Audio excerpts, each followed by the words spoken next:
Hello everyone, it's Anita again and thank you for being here. So, today I wanted to talk about self-love.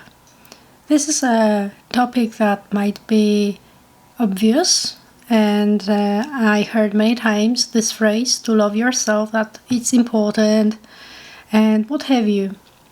But from my own experience, usually it is like this. You hear something, even if it's true, but if you're not ready to receive it, it will go with one ear and come out with the other. And that has been the case with me for a long time. I was ignoring certain things and acting automatically in certain situations, but not from a self-love level.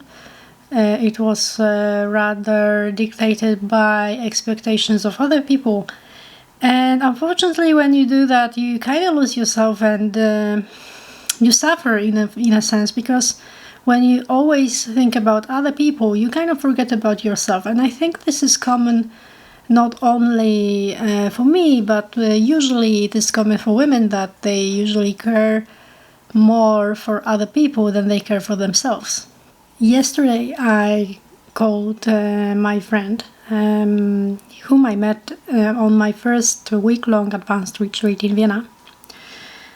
And we originally were supposed to talk about something completely else, and so it happened that we actually ended up talking together when she was right after the advanced follow-up in Marco Island. We had a call right after she got back. I was quite surprised that she actually found time for me, so I'm very grateful, because I know how crazy everything seems after those events, and for me, at least after the week-long, I needed at least a week to kind of readjust, and my energy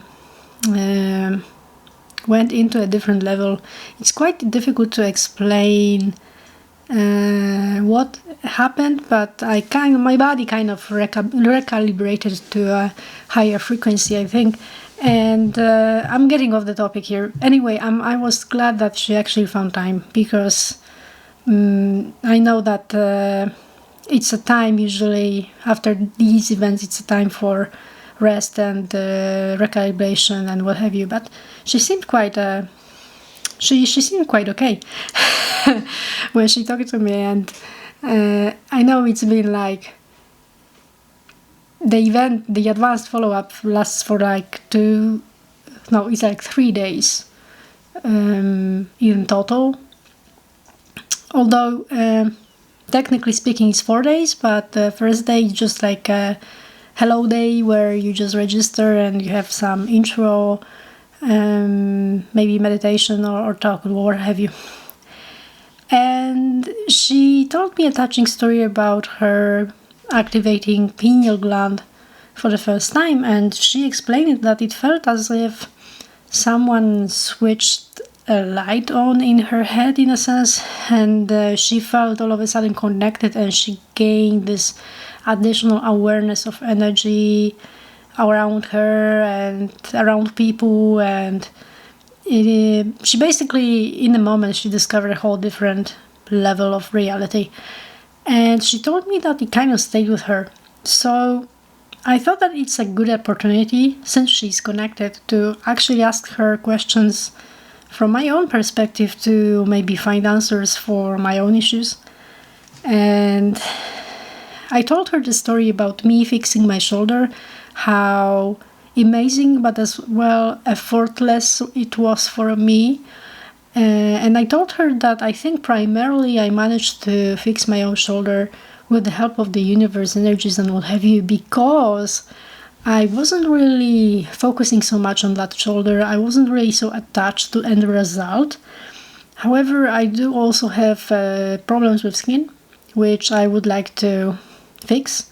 And here is the other story. I'm like very much focused, and I was like very, very much attached to the outcome. And I think the more I wanted it to fix, the more far away it went. And usually it is like that, the universe has this balancing energies, in a sense. So when you actually really want something to happen, you create resistance, and in effect you don't really get it.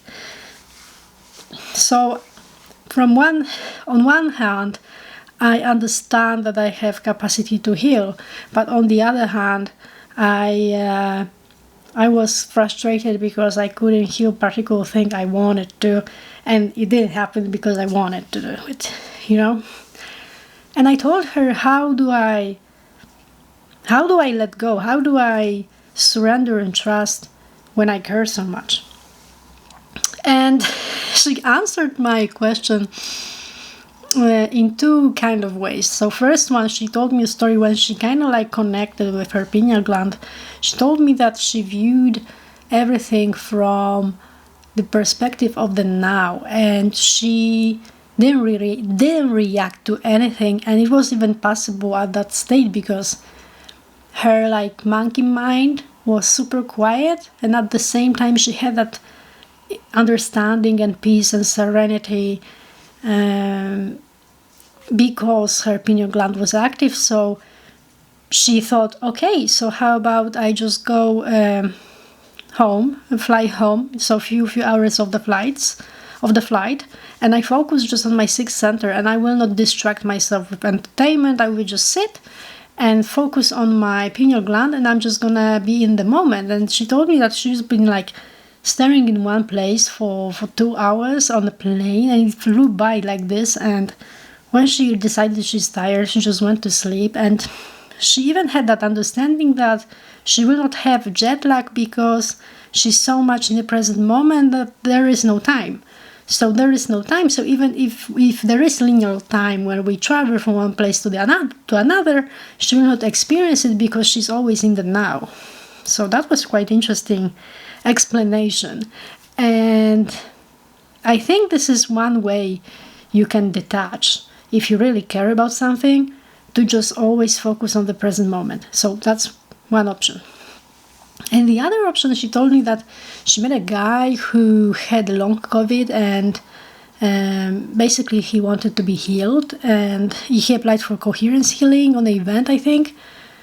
And she told me that they talked with him, and he explained how he eventually healed. And he said that, well, when you have some sort of health condition that is very uncomfortable for you, you want it to go away, you kind of fight against it, and it also creates resistance because you are creating it by rebelling against it. And the guy had a revelation that instead of doing that, he will send love to that condition.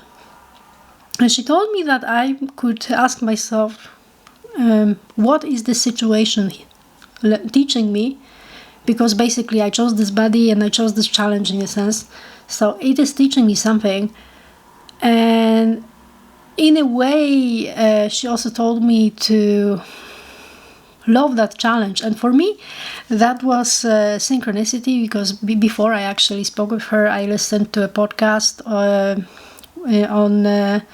School of Greatness. I think probably you've heard of it. And the guest was this lady who wrote the book The Secret. Rhonda Byrne, I think it's her name. And she said the same thing, to fall in love with the challenges, because it is basically the challenges that are pushing us forward. So I told her that, wow, I actually heard the same message today twice, one from you and one from that podcast. And these are these moments where you cannot really ignore it, because you ask question, you put it out there, then you get feedback. It sometimes happens to me. Maybe not even sometimes. I wouldn't lie if I said all the time. So I sometimes joke that YouTube is talking to me. So basically, after speaking with her, I really started to. I did one meditation to tune. What was the name of it? Love the Life You Love, I think it's called. And it happens so that you first activate your pineal gland with the breath, and then you tune into love and loving your future. And instead of that, I just redirected the love onto me. And I shifted basically yesterday for a long time. And I even woke up at night and I was still happy and in love with myself. And that was a very interesting phenomenon. I think I had the same feeling when I was in Vienna and right after it. So in a way, by talking with my friend, I didn't go to advanced follow-up, but I felt as if I've been there. And I guess everything is possible. So the message for this episode is basically to love yourself, to love your challenges, and if you really do it right, then you will shift. Maybe not right away, but I feel that I'm on the right path, and it's very comforting. So I wish the same for you, and I'm always honored and glad to see more and more people watching my videos and getting positive feedback. I really thank you, each and every one of you. So yeah, that's it for today, and see you next time. Bye bye.